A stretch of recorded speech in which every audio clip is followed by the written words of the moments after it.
Magandang gabi mga masters, bali ngayon po ay 3 videos po ma-upload ko po sa aking YouTube channel.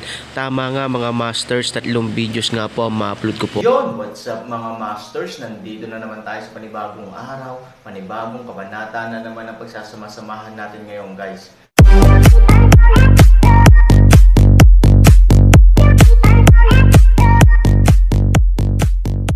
Bali mga masters, kung bago ka pa lang po sa aking YouTube channel, please click the subscribe button, lalong-lalo na po yung notification bell guys, para maging connected pa rin tayo sa isa't isa at maging updated kayo sa mga susunod ko pang video. Bali mga masters, bago natin umpisahan ng kwento ay mag-shoutout po muna tayo para sa mga solid nating tagapakinig. Sobra akong nagpapasalamat sa inyo mga Sec Masters at aking mga Emperor. Maraming salamat sa solid na pagsuporta nyo. Yun na nga mga masters, no? Bali hindi na ito patagalin. In 3, 2, 1, let's go! Mga masters, baka pwedeng hindi tayo mag-skip ng ads. Salamat mga masters. Ang bagong yugto ni Daryl sa Storytelling Channel sa YouTube mapapakinggan. Ang bagong kabanata. Si Prinsesa Lin ay wala talagang alam sa mga nangyari noon. Samantala, nang mapansin ni Lin na hindi nakaimak si Sophie sa kanyang mga sinabi, si Lin ay nagsalita at sinabi, "Sophie, ayos ka lang ba? Paumanhin kung alam ko na ang iyong mga nais sabihin sa akin. At alam ko na din ngayon kung anong mga nilalang ang dapat natin pagbayarin sa pagpaslang sa mga kasundaluhan ng ating lahing elf. At sa pagkawasak ng kaharian ng aking ama. Ang mga demon ay dapat managot sa kanilang kalapastanganan na ginawa sa ating lahing elf." Sabi ni Lin. Nang marinig ito ni Sophie, ito ay bumalik sa ulirat at si Sophie ay nakaisip agad ng dahilan at ito ay nagsalita at sinabi, "Ayos lang ako Ate Lin. Iniisip ko lang kung dapat ko bang sabihin sa iyo ito. Ngunit, nagkakamali ka ulit Ate Lin. Dahil hindi lahat sa mga ibang lahi na nilalang ay may takot sa ating lahing elf. Ang ibang mga nilalang ay sadyang mas pinipilit lang maging tahimik at maingat sa bawat magiging desisyon nila. Kaya nasabi ko ito Ate Lin. Dahil hindi ang mga nilalang na nagmula sa lahi ng mga demonyo ang gumawa ng pagsalakay sa ating imperyo. Napumas lang sa libong kasundaluhan na nandito sa loob ng imperyo. At hindi ang lahi ng mga demonyo ang gumawa ng pagkawasak sa kaharian ni Master Ken. Ang lahi ng Rakshia at ang lahi ng mga demonyo ay walang kinalaman sa mga nangyari ngayon dito.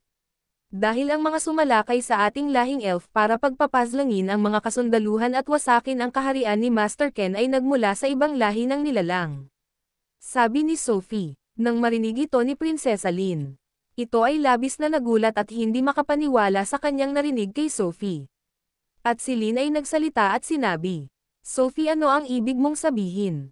Nais mo bang iparating sa akin na may ibang nilalang na kasakasama natin na naninirahan sa mundo na ito? Ang may kaya pang gumawa ng ganitong karumal-dumal na gawain. At bukod sa lahi ng Rakshia at lahi ng mga demonyo, ay may iba pang nilalang ang may lakas ng loob upang tayo ay gawan ng ganitong klaseng gawain. Na kayang-kayang pumatay ng libong kasundaluhan sa isang pagsalakay lamang. At wag mong sabihin na may ibang nilalang pa na may lihim na galit sa ating lahing elf. Hindi lang ang lahi ng Rakshia at lahi ng mga demonyo ang may gustong pabagsakin ang ating lahing elf. Kundi may ibang nilalang pa ang nagnanais gawin iyon." Sabi ni Lin sa tono ng pagkagulat at may kuryosidad. Nang marinig ito ni Sophie, si Sophie ay nagsalita at sinabi, "Tama ka Ate Lin. Ang gumawa ng pagsalakay sa ating imperyo. At ang gumawa ng pagpaslang sa mga kasundaluhan ng ating lahing elf. At ang gumawa ng pagkawasak sa kaharian ni Master Ken ay walang iba kundi nagmula sa ibang lahi ng nilalang." Sabi ni Sophie, nang marinig ito ni Prinsesa Lin. Ito ay nagsalita at sinabi, "Kung ganon Sophie, paano mo nalaman na ang gumawa ng pagsalakay sa ating imperyo at pumas lang sa mga kasundaluhan ng ating lahing elf ay hindi nagmula sa lahi ng demonyo? Paano mo ito malalaman kung wala naman ikaw nung oras na mangyari ang digmaan sa loob ng ating imperyo? At sa iyong sinabi sa akin kanina, nung oras na kayo ay dumating ng aking ama sa ating imperyo ay hindi nyo na naabutan ang naging labanan ng mga kasundaluhan na nagmula sa ating lahing elf laban sa ibang nilalang. Kaya paano mo nasabi ang ganang mga salita na hindi ang mga demonyo ang sumalakay sa atin kundi may ibang nilalang pa ang may galit sa atin?" Sabi ni Lin. Nang marinig ito ni Sophie, Ito ay nagsalita at sinabi, Ate Lin, kaya ko nasabi na hindi ang lahi ng mga demonyo ang may kagagawan ng pagsalakay sa ating lahing elf. Para pagpapaslangin ang mga kasundaluhan na nandito ngayon sa Imperyo. Dahil may ibang mga katawan na nakakalat sa ating Imperyo na nagmula sa ibang nilalang na wala ng mga buhay. Ang mga nilalang na sumalakay sa ating Imperyo, ang iba sa mga kasundaluhan nila ay napaslang din sa digmaan na nangyari dito sa loob ng Imperyo. Nakita ng dalawa naming mga mata nila Master Ken at Lola Loss. Ang mga figure ng mga nilalang na iyon na wala ng mga buhay na nagmula ito sa ibang lahi. Ate Lin, banda roon. Tumuro si Sophie sa direksyon kung nasaan ang mga katawan ng mga kasundaluhan ng lahing barbarian. Na mga napaslang din sa nangyaring labanan laban sa lahi ng mga elf. At si Sophie ay nagpatuloy sa pagsisalita at sinabi, Ate Lin, nandun sa direksyon na iyon makikita ang mga katawan ng mga nilalang na sumalakay sa ating Imperyo. Na mga wala ng buhay at ang mga iyon ay napaslang sa naging labanan na nangyari dito sa Imperyo. Kaya natukoy namin na ang mga nilalang na iyon ay hindi nagmula sa lahi ng mga demonyo dahil sa kanilang figure.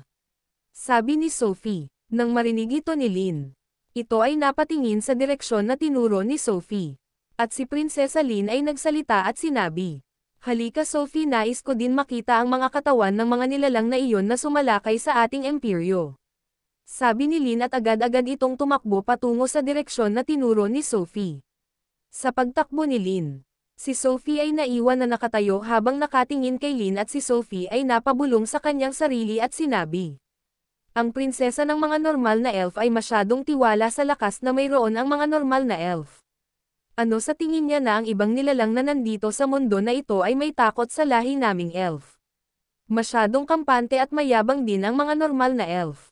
At isa na doon ang babaeng ito na prinsesa nila na si Lin. Nais kong makita ang kanyang magiging reaksyon kapag nalaman niya kung saan nagmula ang mga nilalang na sumalakay sa Imperyo na ito at pumaslang sa mga kasundaluhan nila na nagmula sa normal na mga elf. Nais ko makita ang pagkatakot sa kanyang muka kapag nalaman niya ang may kagagawan ng lahat ng ito ay ang lahi ng barbarian. Na isa sa mga nilalang na nagtataglay ng malalakas na kasundaluhan. At ang mga general at ang mismong hari nila ay nagtataglay ng sobrang lakas na spiritual. Nais kong makita ang pagkatakot sa mayabang na babaeng iyon. Bulong ni Sophie sa kanyang sarili. At ito ay tumakbo na din para sundan si Prinsesa Lin. At tumungo kung nasaan ang katawan ng mga kasundaluhan na nagmula sa lahi ng barbarian na mga wala ng buhay. Samantala, sila matandang Loss at Master Ken ay nag-uusap sa harap ng kaharian ni Master Ken na nawasak.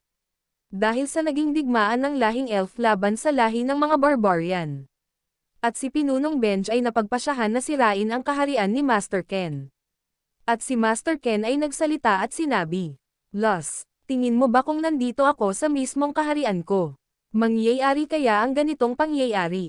Kung nandito kaya ako, mapipigilan ko kaya ang lahi ng mga barbarian? Nawasakin ang aking kaharian at pagpapaslangin ang aking mga kasundaluhan.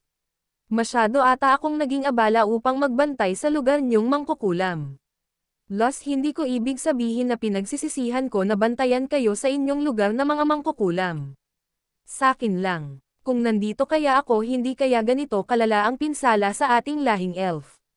Sabi ni Master Ken, nang marinig ito ni matandang Loss. Ito ay nagsalita at sinabi, Ken, para sakin mas naging mabuti para sa ating lahat na ikaw ay wala dito sa mismong kaharian mo. Sa tingin ko kung nandito ka lang sa iyong kaharian nung nangyari ang paglusob ng mga barbarian sa ating lahing elf. Mas magiging malala pa ang pinsala sa ating lahing elf. Dahil sa palagay ko ikaw talaga ang kanilang pakay sa paglusob nila dito sa ating imperyo at sa iyong kaharian. Maaaring mangyari na ikaw ay mapinsala ng sobra at dakpin kanila para dalan sa kaharian ng lahing demonyo. O kaya baka ikaw ay kanilang napaslang. Alam naman natin na ang lakas na mayroon ang lahing barbarian L. Lalo na ang kanilang hari ay nagtataglay ng sobrang lakas ng spiritual. At ngayon pa, ang mga natatangi mga kasundaluhan mo ay nasa iba't ibang lugar para hanapin si Prinsesa Lin. At ang mga general na sila General Oliver ay wala din dito.